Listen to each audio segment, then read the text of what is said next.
Dalam kurun waktu 5 tahun terakhir, telah terjadi transformasi besar dalam sektor pendidikan Indonesia. Di bawah naungan Kementerian Pendidikan, Kebudayaan, Riset, dan Teknologi Kemendikbudristek, perubahan ini tidak hanya berfokus pada kebijakan, tetapi juga pada pencapaian luar biasa dari para guru dan tenaga kependidikan. Dengan fokus pada pengembangan kompetensi guru dan tenaga kependidikan, Kemendikbudristek telah berhasil menciptakan perubahan yang berdampak positif bagi masa depan bangsa.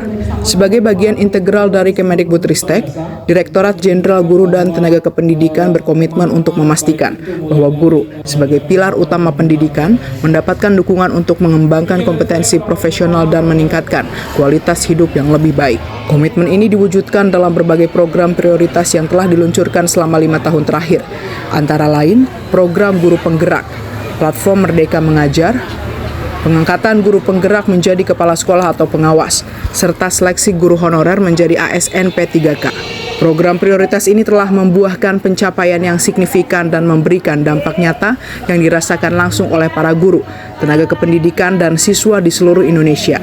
Dalam rangka memperkuat implementasi dan melihat capaian program prioritas, Direktur Jenderal Guru dan Tenaga Kependidikan atau Dirjen GTK Kemendikbudristek Nunu Suryani melakukan kunjungan kerja selama 2 hari di Provinsi Bengkulu. Kunjungan kerja ini mencakup serangkaian kegiatan strategis yang bertujuan untuk melihat sejauh mana implementasi program prioritas GTK berjalan dan memastikan bahwa manfaat dari program ini terus dirasakan oleh seluruh ekosistem pendidikan di Indonesia. Berdasarkan data capaian program prioritas Direktorat Jenderal Guru dan Tenaga Kependidikan atau GTK, untuk Provinsi Bengkulu menunjukkan bahwa persentase guru penggerak yang menjadi kepala sekolah mencapai 29%. Selain itu terdapat 377 lulusan program pendidikan profesi guru prajabatan tahun 2022 dan 450 peserta PPG prajabatan tahun 2023. Dari sisi kelulusan, sebanyak 269 guru berhasil menjadi ASN P3K dan 1055 ASN P3K telah ditempatkan dalam kategori ASN P3K 2021 hingga 2023. Di samping itu terdapat 146 guru yang masuk dalam kategori PSP Angkatan 1 sampai dengan 3, serta 46 guru lulusan PPKG PJOK. Data juga menunjukkan jumlah sasaran awan penggerak sebanyak 48 dengan total jumlah guru dan kepala sekolah yang tercatat sebanyak 379. Dirjen GTK Nunu Suryani menyampaikan pada kegiatan Kunker Dirjen GTK bahwa capaian yang sudah baik ini harus dilanjutkan. Pada sesi dialog bersama 100 guru, beberapa guru juga memberikan testimoni terkait praktik baik yang telah dilakukan, serta manfaat dari kebijakan yang telah dijalankan.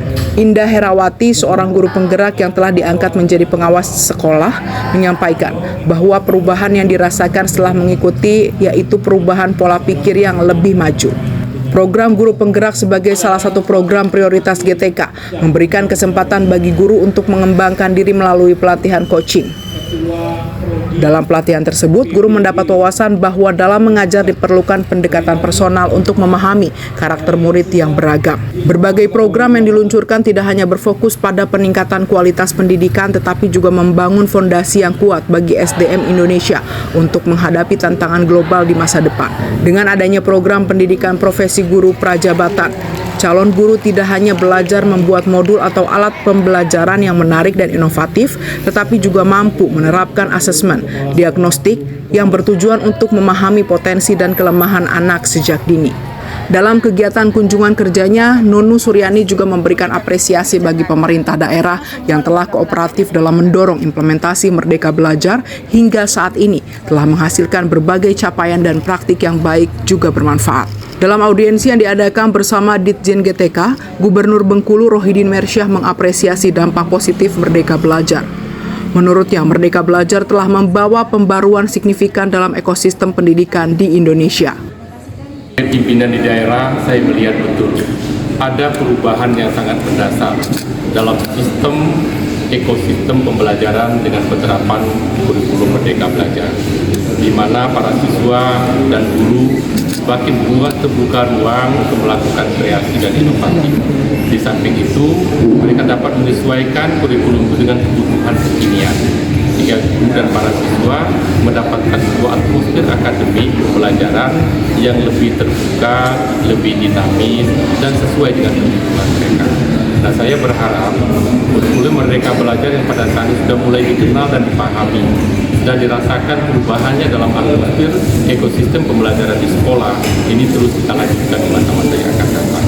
Kami harapkan juga dengan dukungan guru penggerak, dengan adanya program pengangkatan P3K, ini semua akan mengakumulasi membuat sebuah sistem pembelajaran kita ke depan akan lebih produktif, lebih inovatif, dan sekaligus sesuai mampu menghadapi tantangan zaman.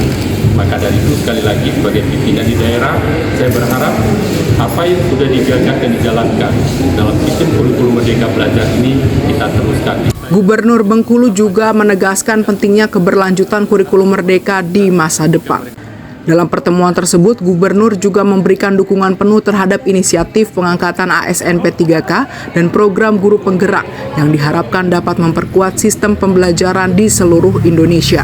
Baru saja memberikan SK untuk kita 500-an sekian orang yang diangkat P3K.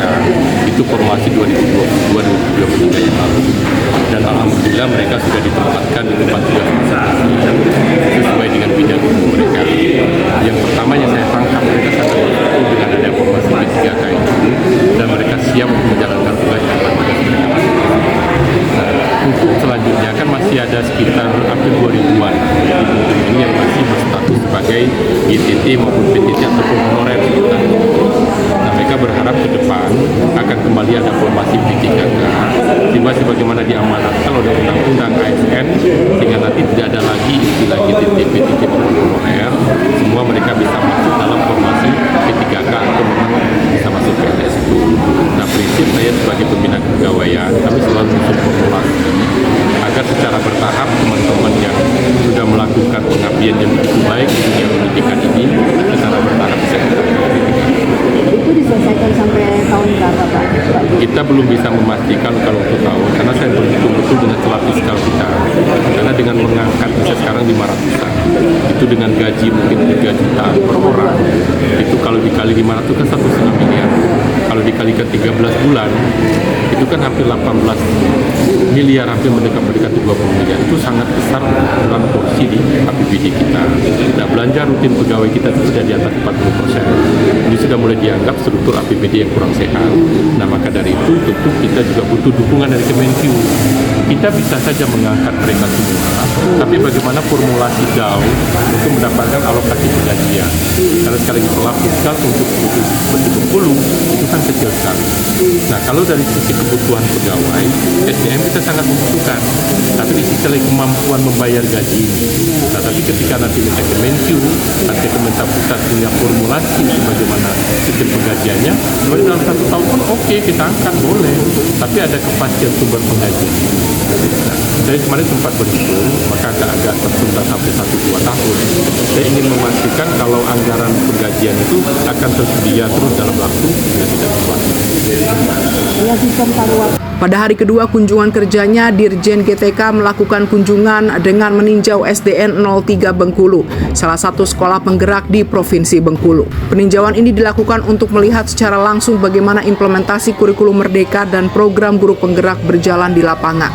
Nunu Suryani menyempatkan diri untuk berdialog dengan guru-guru dan siswa, mendengarkan pengalaman mereka, serta memberikan apresiasi atas dedikasi dan inovasi yang telah dilakukan dalam proses pembelajaran. Ya, jadi ini bagian dari rangkaian kunker saya 2 hari itu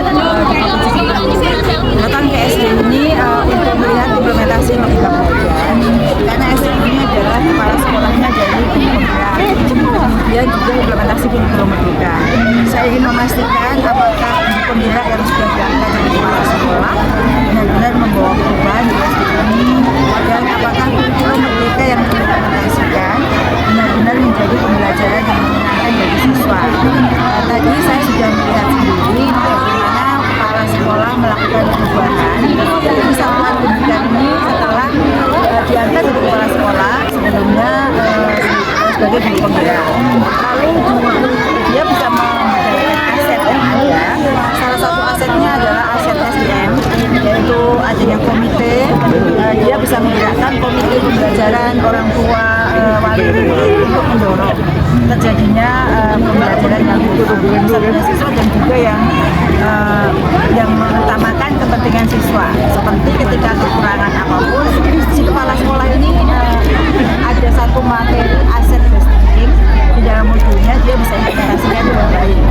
Dan kemudian di pembelajarannya sendiri, saya melihat sendiri, bertanya langsung ya, tadi masuk ke kelas-kelas, bagaimana siswa belajar di kurikulum pendidikan. Hampir semua siswa yang saya tanyakan secara acak, tidak ada yang dikondisikan, mereka mengatakan bahwa pembelajaran ini menyenangkan. Jadi saya merasa senang ketika datang ke Bengkulu ini, ternyata implementasi Merdeka Belajar juga berjalan baik.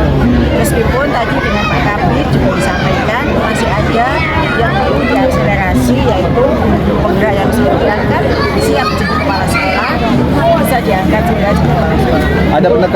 Pada kunjungan kerja ini, Dirjen GTK didampingi oleh Kepala Bidang, Guru dan Tenaga Kependidikan Dinas Pendidikan dan Kebudayaan Kota Bengkulu, Kepala Balai Guru Penggerak Provinsi Bengkulu, Kepala Balai Penjaminan Mutu Pendidikan Provinsi Bengkulu, dan Kepala Balai Kebudayaan Provinsi Bengkulu. Dari Bengkulu, tim Teropong News dan Mantik TV memberitakan.